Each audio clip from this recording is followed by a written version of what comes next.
Hello and welcome. Cool. We've still got people coming in. Great to see everyone. I hope you are having a fantastic start to 2026.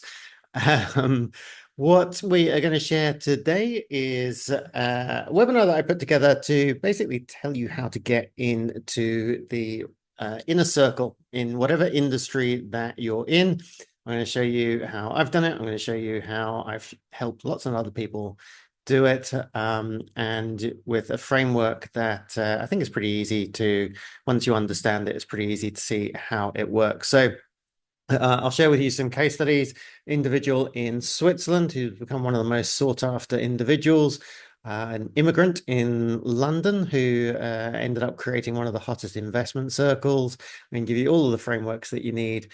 And I'm going to give you a bunch of free gifts. So basically what I'm going to do, rather than bombard you with links and stuff during the webinar, um, as long as you've registered for this, which presumably you have, you will get sent an email after with a link to a resource page, which has all sorts of freebies and bits and pieces in it as well. Cool. So let me know where you're watching from, because otherwise I get lonely. We've got a ton of content here today. I was looking through the slides earlier. I've got way too many slides. So I'm going to plow through all of this content. I'm going to go fast, but we'll send you a copy of this. We're also going to send you a copy of the original version of this, which was 3 hours and had guest speakers as well. So you can have a look at that. And yeah, apologies if I go too fast. Do please throw questions into the chat. I probably won't answer them as we go along, but I will try and answer all of them at the end. Look, the whole idea is to get into the inner circle. And this is something that I learned many, many years ago, is that all the good stuff happens inside the circle, and you don't want to be outside the circle. When you're inside the circle, you have an opportunity to inspire people. When you're outside the circle, the opposite of inspire is expire, and we don't want to do that. So the whole focus is really how you do that. Look, I grew up, if you're trying to figure out the accent, I was born in New Zealand, but I grew up in the UK, and that was when I kind of first discovered being an outsider. So that was me and my tiger. And I had a very strong Kiwi accent when I was a kid growing up, and I was growing up in Cambridge in the UK. And I was very much an outsider because I had a foreign accent. I also was a child of a single parent that was very much struggling in 80s Britain. And Cambridge was quite a well-to-do city. And so I was very much an outsider because I was a single kid, and that was kind of frowned upon, or a kid from a single parent family, and that was frowned upon. So I kind of always had that feeling that I was an outsider. But around the time when I was probably in my early 20s, this kind of turned around for me a little bit, and I dropped out of university to join an internet company. And this was late 90s, at the height of the internet, the dot-com boom. And I became a very successful employee. In fact, over a 2 year period, I got promoted 6 times. And I basically couldn't do anything wrong. And I did a lot wrong. So I made some terrible mistakes. I deleted Italy from the internet. I accidentally deleted 300, or somewhere between 2 and 300,000 websites, through a DNS error, which took 24 hours to recover. And yet I was so in demand that I kept getting headhunted. I kept getting offered more and more money. And it really seemed like I couldn't do anything wrong. And then dot-com bubble burst. I moved to Asia and I became an entrepreneur, or more appropriately, I became a struggling entrepreneur. And now it was very apparent to me that I was in the wrong room. Whereas before I had been in the right room with the right people. I was very much in demand. As a struggling entrepreneur, I was in the wrong room. And it was very, very frustrating because I was working much, much harder than I had worked as an employee. But I was making less in a month than I'd been making in a day, as an employee in that boom time. And I could see my peers that were still working as employees. I could see them getting ahead. And it was just obvious to me. That was, I think, the really big realization that sometimes it's not about what you know, or what about the skills you have. It's about making sure you're in the right room. As a struggling entrepreneur, I definitely wasn't in the right room. And so There's a great experiment that the Washington Post did that you may have heard of. It was about 10 years ago. A guy called Joshua Bell, who's one of the top violinists in the world. And so the Washington Post dressed him up as a busker and put him down into a subway station. And he played for 45 minutes. So he played his normal set. I don't know if you call it a set with violins. And more than 1,000 people went past him. That violin he's got there is a Stradivarius, $3.5 million Stradivarius. Now, in the 45 minutes that he was playing in the subway, he made, I think it was $36 or $32, like very little money. And then the following evening, he was playing in a concert hall and he got paid $150,000. So same music, same violin, just different room. And it's a really, really good example of this situation of like, it's not so much about you. And I know a lot of personal development is all about you need to change you, you need to improve you. And really, what I want to sort of get across today is actually, if you can get yourself in the right rooms, talking to the right people with the right background, and I'll show you what you need to do once you're in those rooms. Actually, everything can change very, very quickly. Now, I'm all for personally developing yourself. I think that's something we should all be working on. But this webinar is much more about how do you get yourself. Let's assume you've got everything you need already, and that you would be making a lot more money. You'd be a lot more valuable if you were somewhere else. So let me know, people from Belgium, Sacramento, Lisbon, Jakarta. Oh, cool. Got a good range of people here. Cool. So let me know if all of this makes sense to you so far, and that kind of you resonate with this idea. Maybe you felt yourself, you've been in the right room, so it's been very easy to make money and do well, and sometimes you feel like you're in completely the wrong room. Mexico as well. Very good. Yeah, so Carmen can relate to that. All right, let's crack in. So yeah, like I said, this is probably not about so much changing you, but it's about looking at what are the rooms that I need to be in that could change everything. So quick background on myself. I've now grown out of my Kiwi accent, mostly grown out of my Kiwi accent, and mostly grown out of my toy tiger. I have taken over 100 companies public in the last 10 years, written a bunch of books. What have I done? Won some awards, and I still own and run a bunch of companies around around various different topics. And I'm going to actually share some of them today because all of them are really kind of, I didn't design them specifically with this in mind, but all of them are about helping people to get into the right rooms. So why am I doing this? Like I said, I'm run a bunch of companies. I've got plenty of other things I could be doing. But look, where the core of my business is the Unity Group, which I run with my business partner, Jeremy Harbour. Like I said, we've taken 100 companies public over the last 10 years. Our plan is to take another 100 companies public over the next 5 years. So doubling the rate of that. And so if I can help you to raise your profile and to raise your status, then there's a good chance that there'll be an opportunity for us to do some deals. Maybe a company you're working with wants to raise some money, or maybe it wants to go public. And so the more I can help you to grow, the more everyone in my network gets to benefit from you being successful. So that's really the core idea to it. I do get a lot of people that ask me, this came in today, asking for mentorship.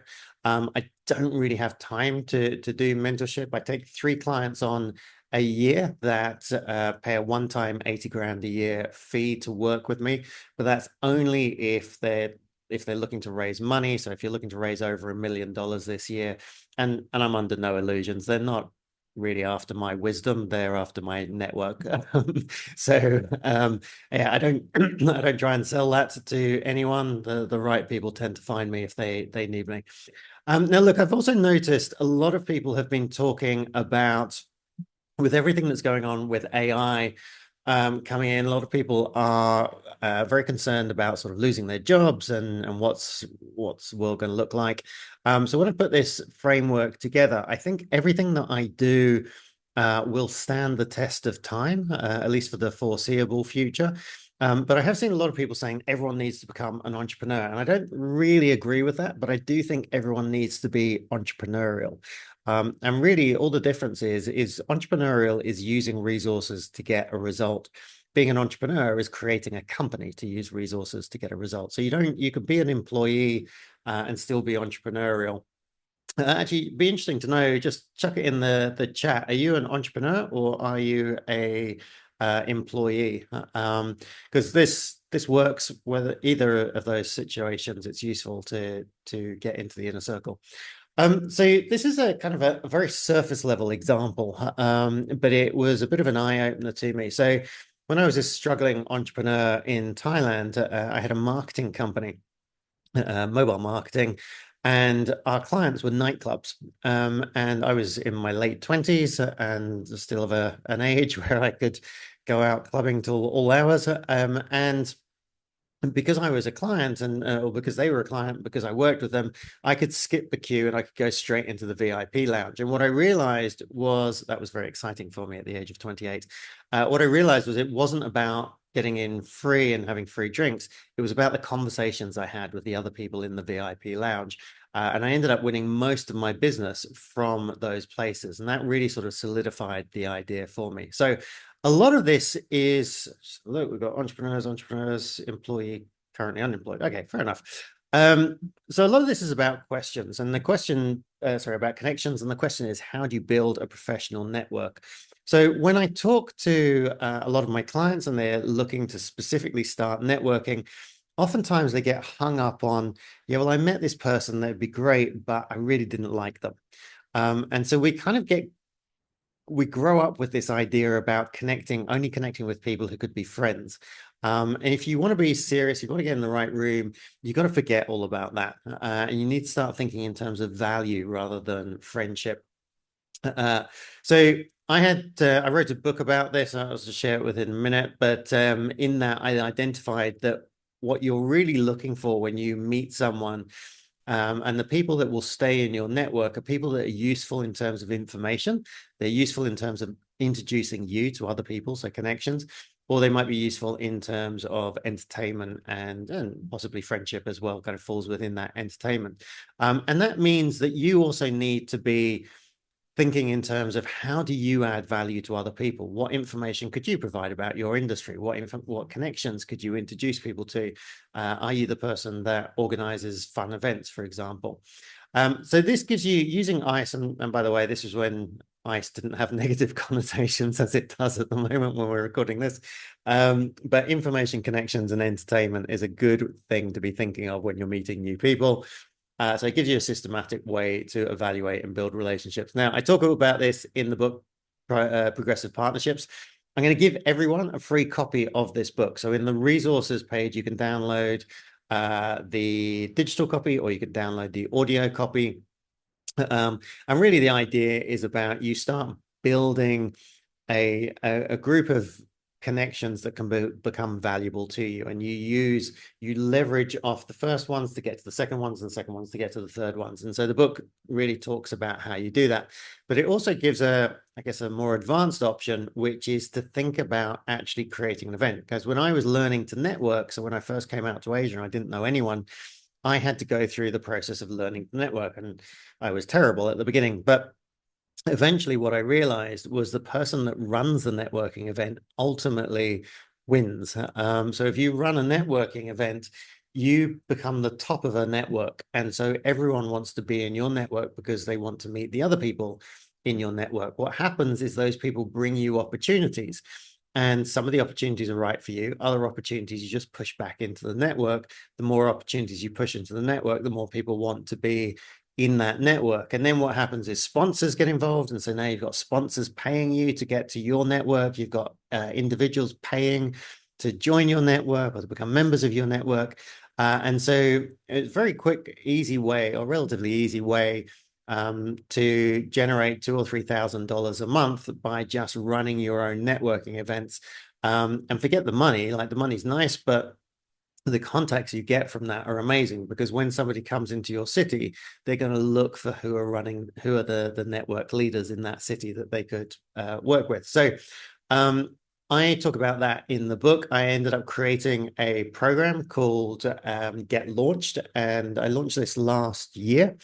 So it's basically a 6-week program. You run your first networking event in the 7th week, shows you how to monetize it, shows you how to get sponsors, it shows you how to attract your first audience. And basically, I say, look, if you've ever organized drinks with a few friends, you have enough skills to organize a networking event. It doesn't need to be particularly successful, stressful. It can be a relatively easy thing to do. I'm going to give you an example later of someone who started this with just a few people, literally just having a coffee, and he's built it into something absolutely amazing. So again, I will send you resources for this, that anyone that is interested in that. Marcella was one of our clients that went through this program, and she was an immigrant in London. She'd newly arrived. She didn't know anyone. She wanted to make some connections, just as I had done when I first arrived in Asia 25 years ago. And she had an interest in impact investing, and so she created this incredible impact investing network. You can see groups of people. She put it all together in 6 weeks, or I think it was actually 8 weeks. I think by the time she got a fantastic venue to sponsor it. So this doesn't cost you any money because venues want you to bring people to them. And now anyone that wants impacting investing in London goes and reaches out to her because they know that she can introduce them to impact investors. So really, really quickly, how impressive that she can make this happen. So the key idea here is that everything you currently need is no more than 2 connections away. There is somebody that woke up today with an abundance of what you need. So there are companies that need employees, there are companies that need funding, there are investors that need opportunities. Everything is out there. It's just about knowing the right people.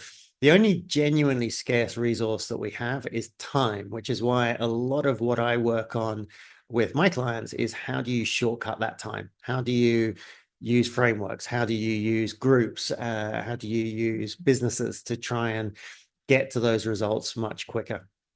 Now, there's a caveat to this, which is I can put you in the right room with some amazing people, but if they don't believe you have authority, they're not going to listen to what you say. And so authority is the second in the CARES framework. So the first one is connections, second one is authority.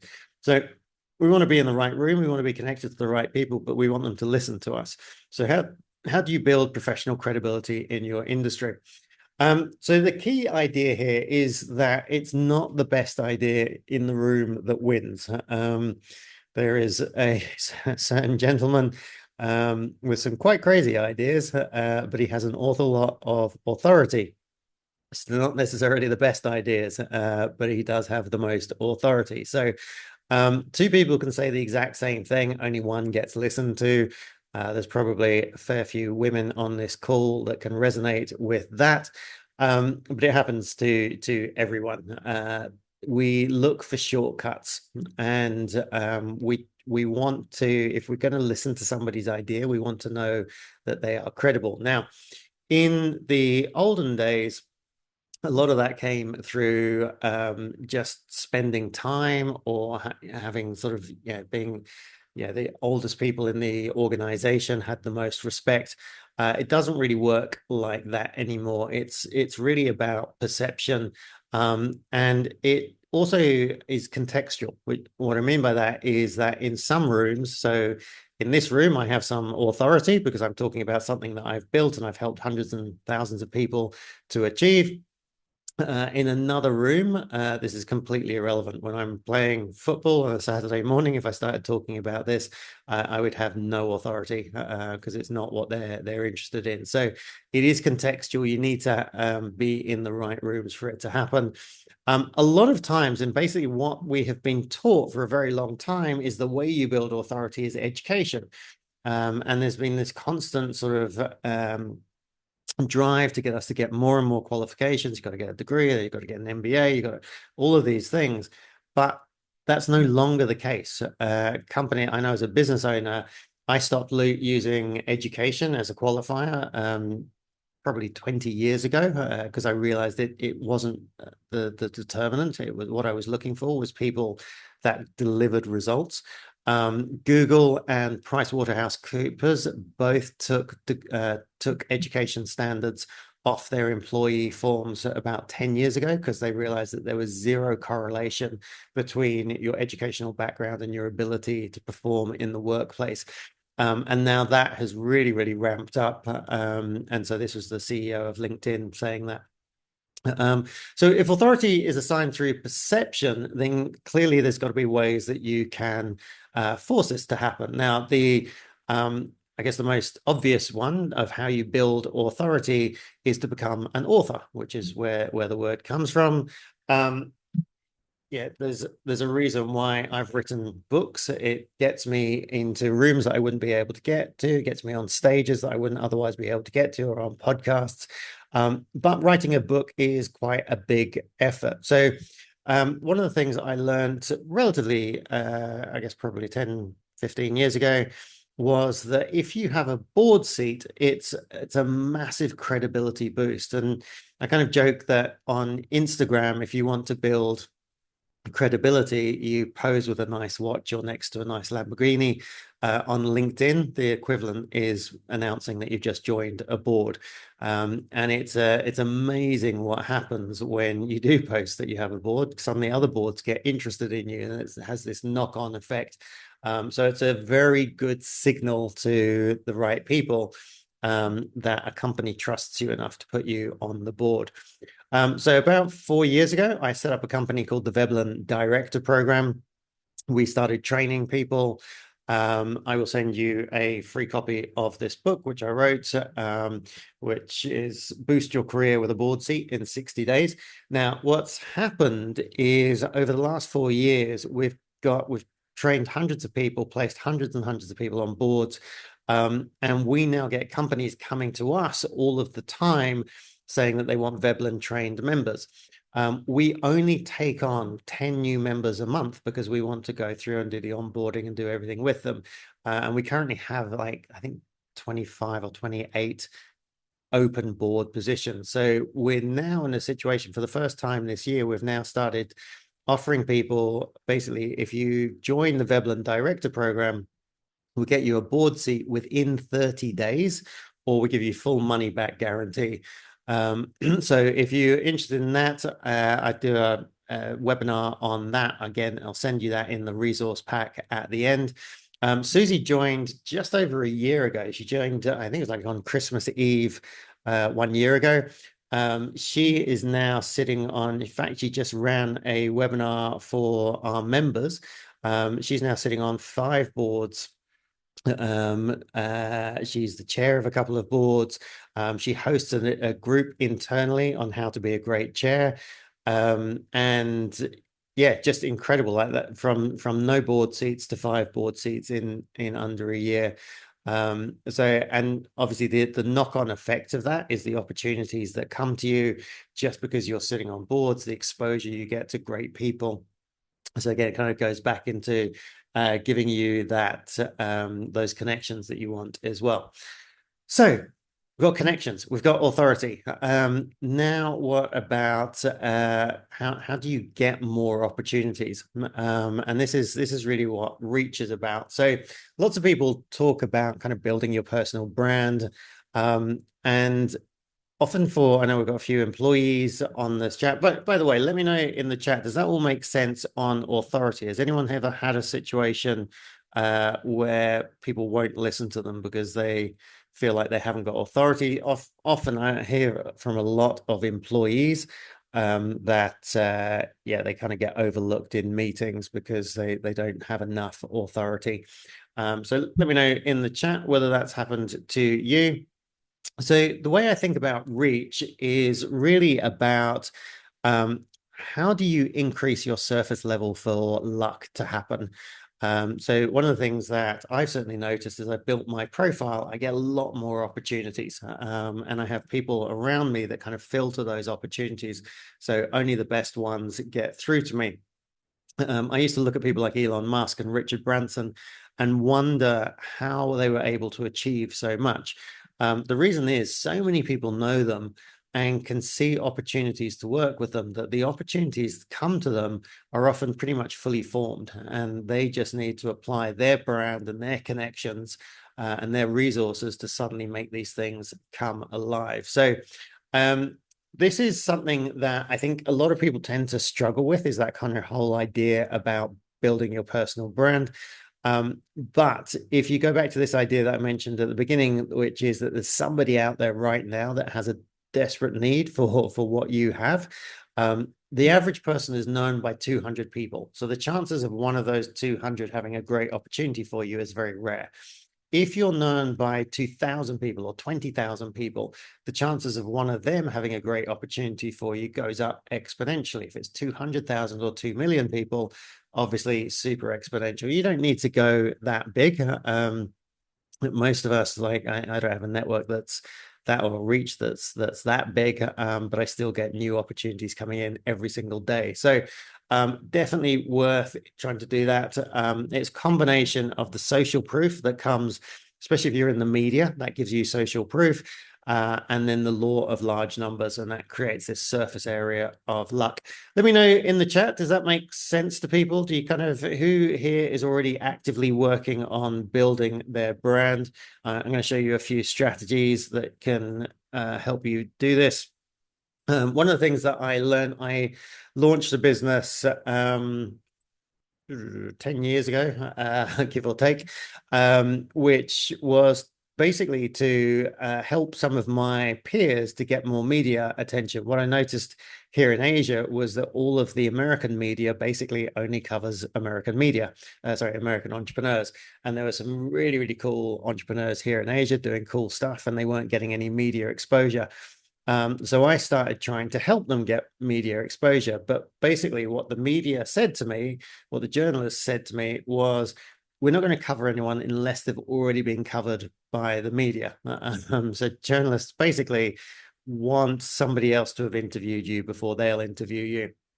And so you kind of get stuck in this paradox of you're unknown, and so you nobody wants to know you. Whereas once you become known, and look, we've all seen those people that are famous for being famous, and you're just like, what? Why are people still asking their opinions? It's because it's easy.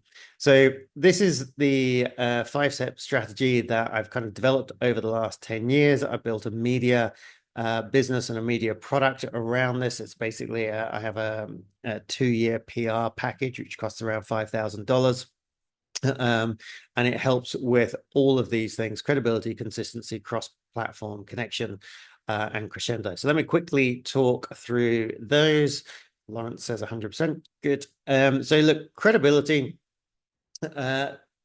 We can all go and post stuff on LinkedIn or Instagram or whatever our poison of choice is. That's a good start. It's important to do. But if you get published by a third party, you get credibility. So for example, last year, there was Forbes ran an article about me and about Veblen Direct program, about some of our clients. And I actually got to see how many views that article got. And it was not very many. It was something like 2,500 impressions. And yet when I posted on LinkedIn, hey, I've been in Forbes, that post got something like 50,000 impressions. But even though I got more impressions on LinkedIn than I did on Forbes, I got the credibility that came with Forbes. So you always want to try and get some third-party validation. Second thing is consistency. We work with Vebleners. We give them this media package that I talked about, and it gets things out every single week. So it publishes something every single week, because most of us, we kind of get motivated and then we get busy, and then we get motivated and then we get busy.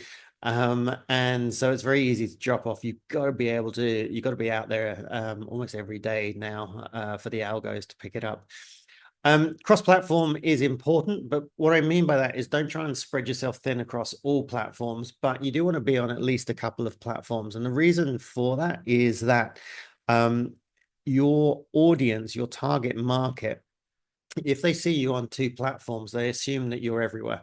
If they only see you on one platform and they never see you again on a different platform, then it does restrict your reach.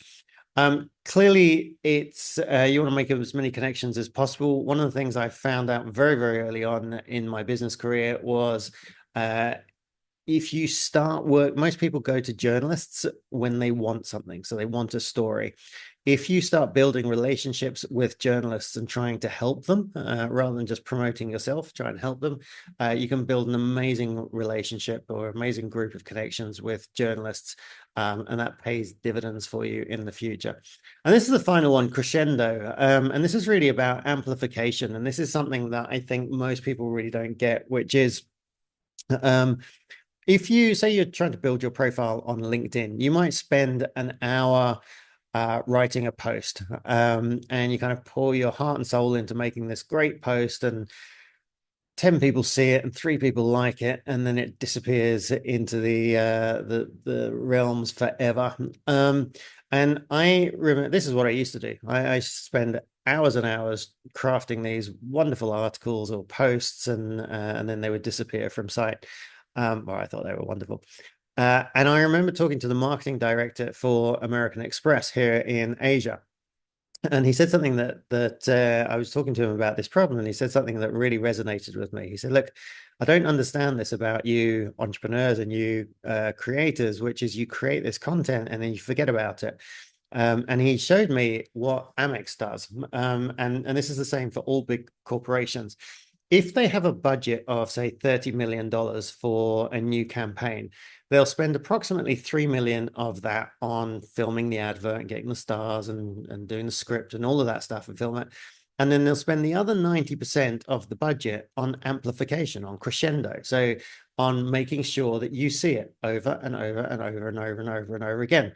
Now, look, we haven't got a 30 million budget, but if you think about it in terms of time, say you spent an hour on an article, the equivalent in time would be to then spend 10 hours promoting it. So cutting it into slices, doing different things with it, posting it on different forms, repeating it again. Most people are terrified of repeating the same content in case somebody sees it twice.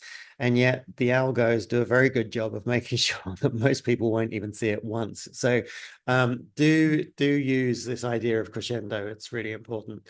Callum says, yes, Callum is right. Being on boards does boost careers. Acknowledgement is somewhat more trickier when transitioning, more challenging to sort consistency. Yeah, absolutely agree. Carmen, thank you for that. So look, media is one of these things which it is like knocking over a domino. Once you start to get a bit of media traction, it becomes much, much easier to get more than that. Journalists love, like, if you want to get featured by media, if you send them existing examples, I'm going to tell you about podcasts in a minute, but when you send a podcast host examples of podcasts you've been on, it's much, much easier for them to say yes to that. So this is something that I actually did. I used to hire companies to get me on podcasts, and I'd pay about $1,000 a month for that service. I ended up getting bored of that, and I poached one of the top people from a company that does that, and she now works for me, which means that I can split her time between multiple people. So a few months ago, I launched this service, and basically we will get, if you want to be on podcasts, if you want to build your podcast profile, we do 6-month program and get you on 10 podcasts that are all in the top 10% of podcasts worldwide. It's $349 monthly, but I'm throwing in the $5,000 media package. So you get that for 2 years, regardless of everything else as well.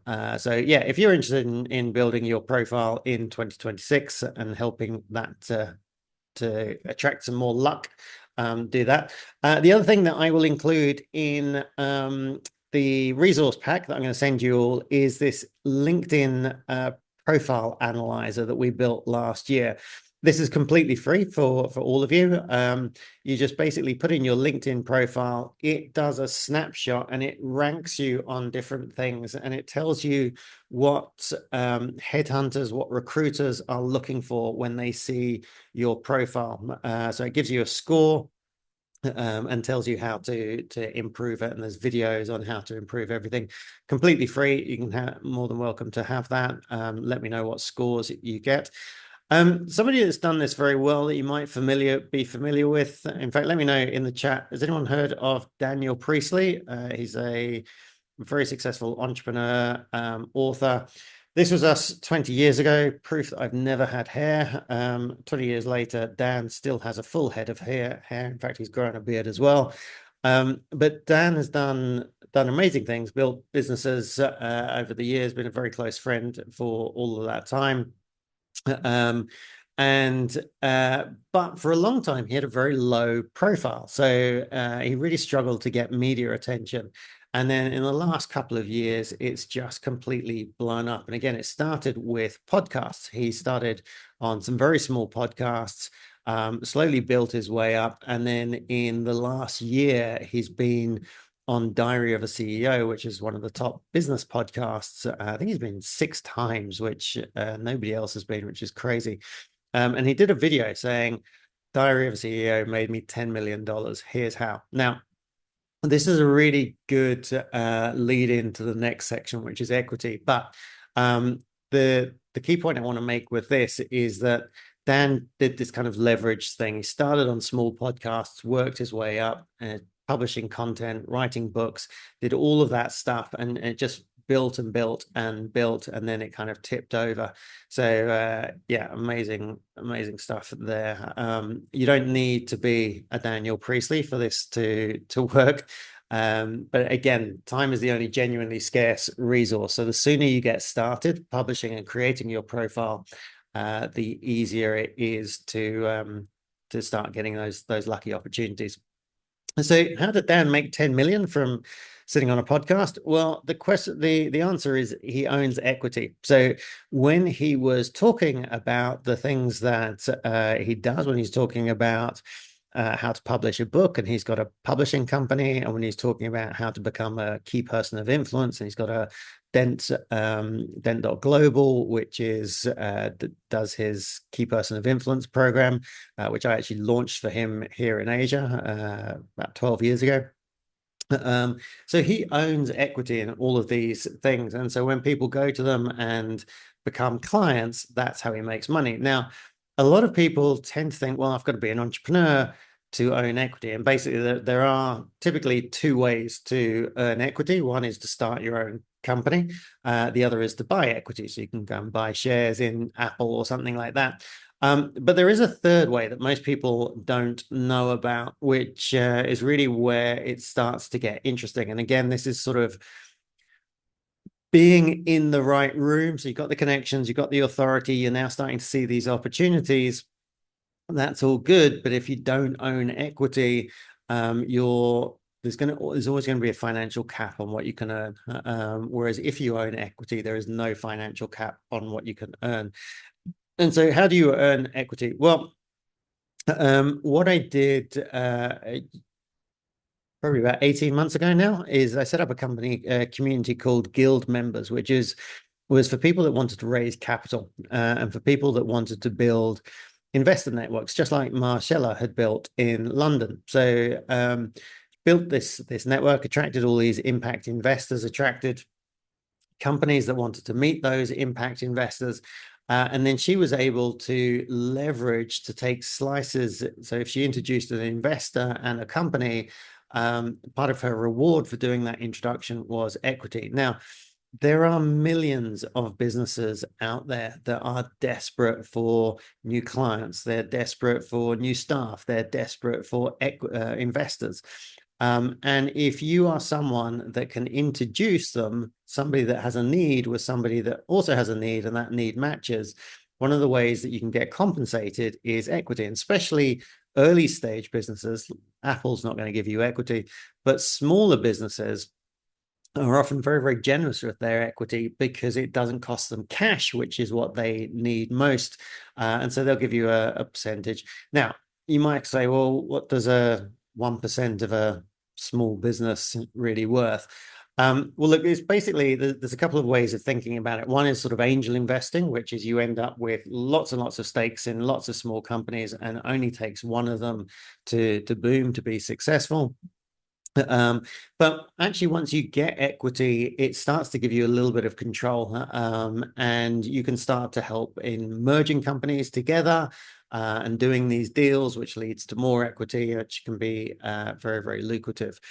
So I set up this guild members, and actually part of it was that at Veblen, we were putting so many people onto boards of companies, and then those companies often needed to raise money, and the Veblen members had no experience of raising capital. And so the guild community teaches you, I put together this whole course on how you can raise capital, how you can build networks of investors, how you can introduce deals and structure deals.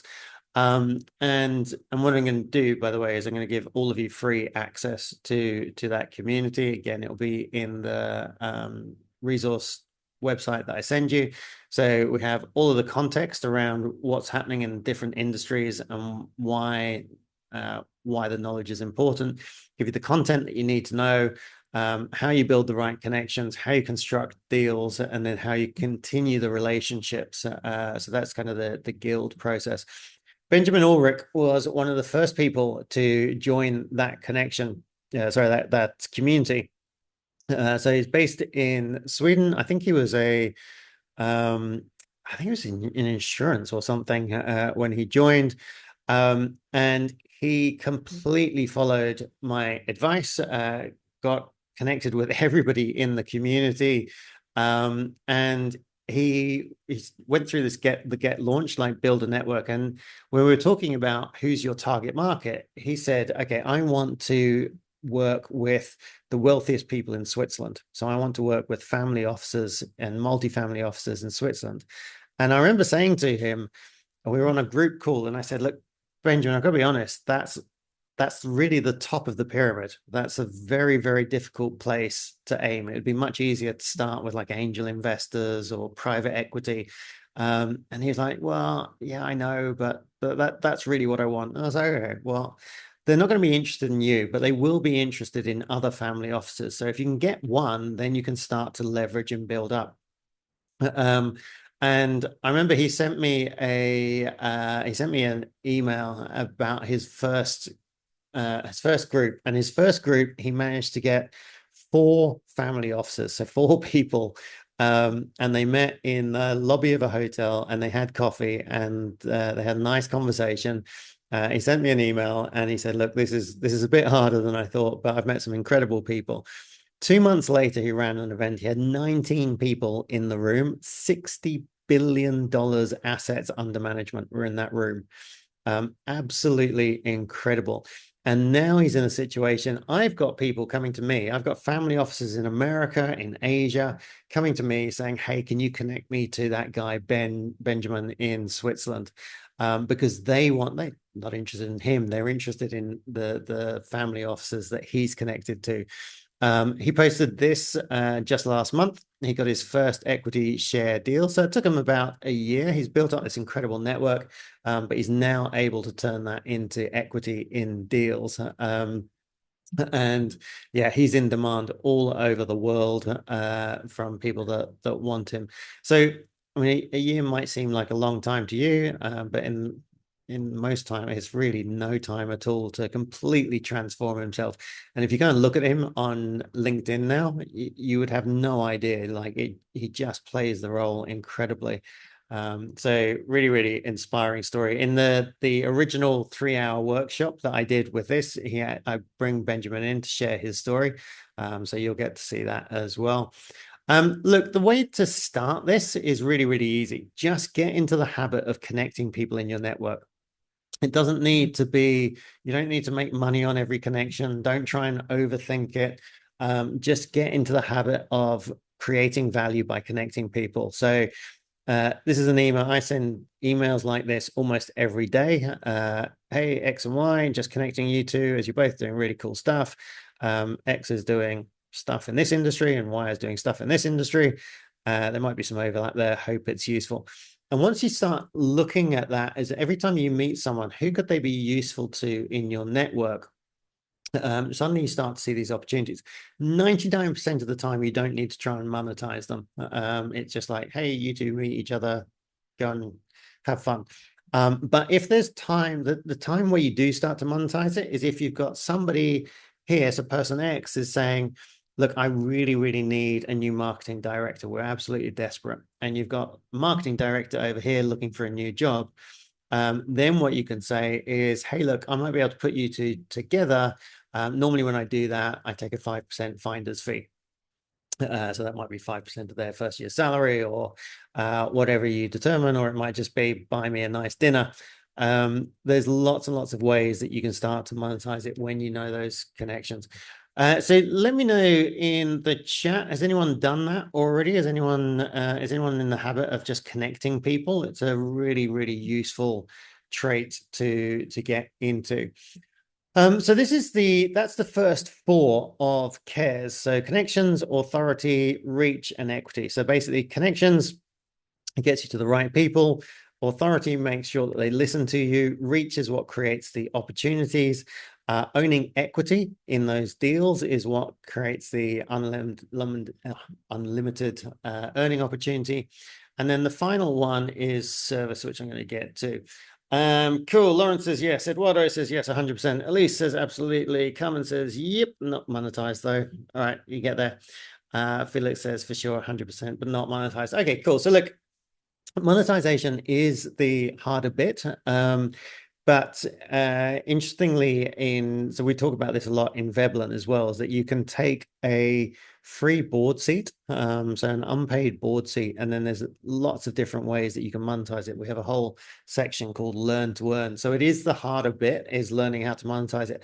However, once you do figure out how to monetize it, you suddenly see opportunities everywhere to be able to to get different earning potential.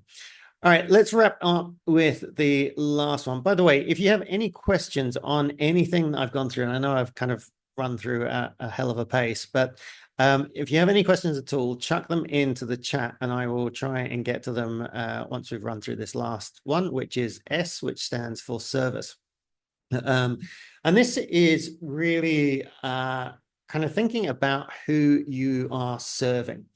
So again, if you find yourself in the right room, so you've got the connections, you've got the authority, you've got the reach, you own equity, but there has to be a bigger story. Who are you helping? Now, for me, for years and years, it used to be small business owners. So if you had heard me speak 5 years ago, 10 years ago, I would have always been talking about small business owners. That's who I like to work with. That's who I like to help. What I realized probably about 5 years ago was actually it wasn't small business owners, it was ambitious people. I really like working with ambitious people who want to play a bigger game, people who are thinking big and are willing to take risks. And there's plenty of employees that also are ambitious. And so those are the ones that I like working with. And so everything that I do, you'll see it kind of caters to there's the legacy sort of business owner, but it's basically ambitious people. Small business owners that want to take their company public are ambitious. Small business owners that just want to stay small and not change, I'm not really that interested in playing with them. Employees that want to change their status quo, those are ambitious people that I want to work with. They want to sit on boards of other companies. That's what's exciting to me. So understanding who you want to serve is really important. And then if you start to think about all the most successful people out there they tend to end up giving a lot back and they tend up supporting people. And what happens, especially with entrepreneurs, is they solve a problem for their clients. Then they start looking at how do you solve a problem for your industry? And then they start looking at how do you solve problems for the world? In fact, like most of the most successful self-made entrepreneurs end up doing huge amounts in the world of philanthropy. And so starting to think about this and articulate this actually attracts people to you because they want to be involved with somebody that is able to think bigger than themselves. So most of you, like when you have kids are inherently selfish because they can only think about themselves because that's what they need in order to survive. as you kind of grow up, and hopefully you start becoming responsible for your friends, and then your family becomes your goal. Most people kind of stop around there. But the people that we look up to, the people like, if you think through history, like people like Nelson Mandela or Gandhi, they took on responsibility for an entire country or an entire race, or Mother Teresa, impoverished people. Like that became their cause, and so when you start to think in terms of who you can help and how you can help more of those people, what happens is it actually attracts people like that to you, people that also want to help that. So one of the kind of key ideas here is successful people aren't successful because they're selfish.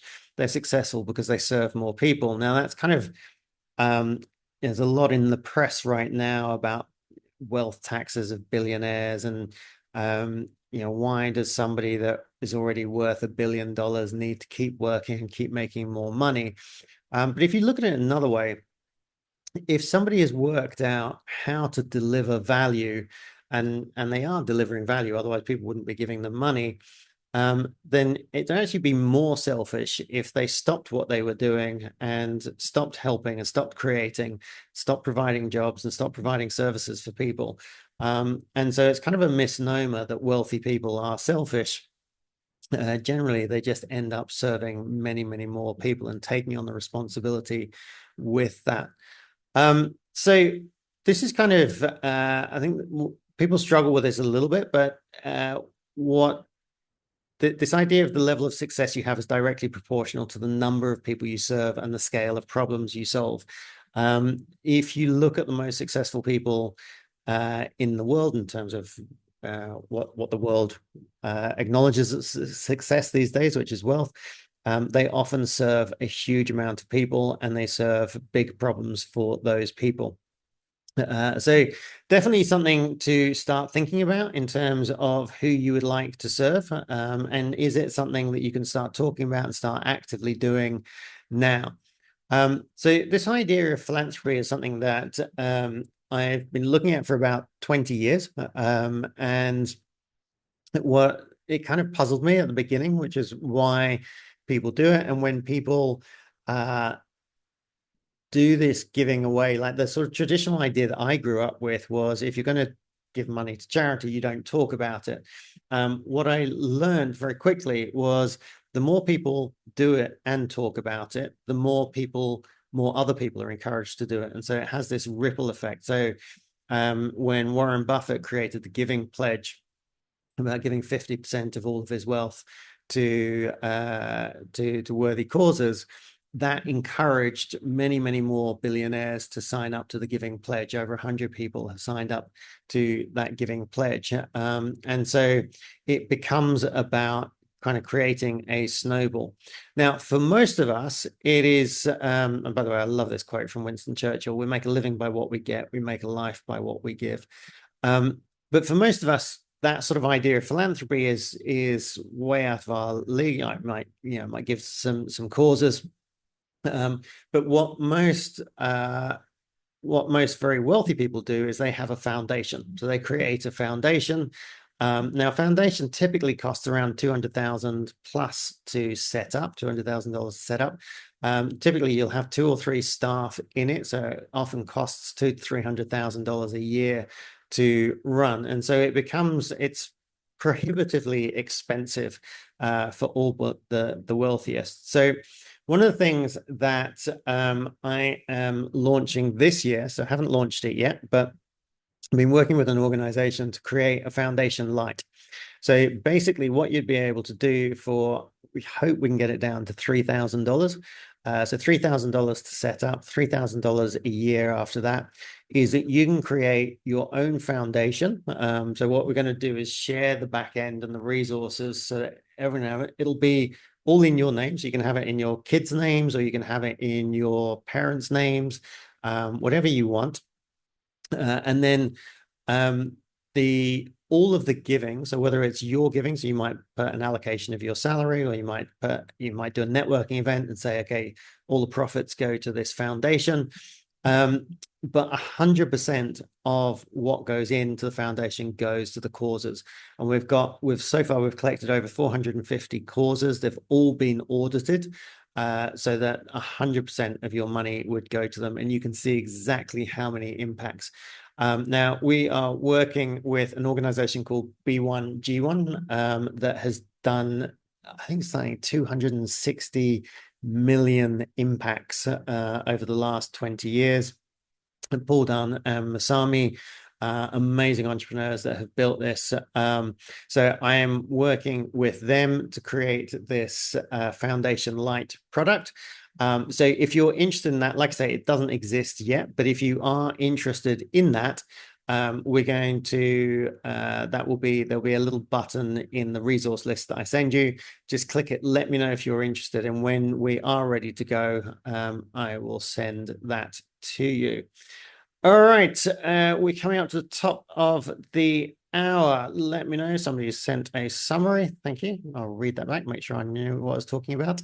Let me know in the chat. Do you feel like you've got some value from being here today? The core idea really is that you probably have everything you already need.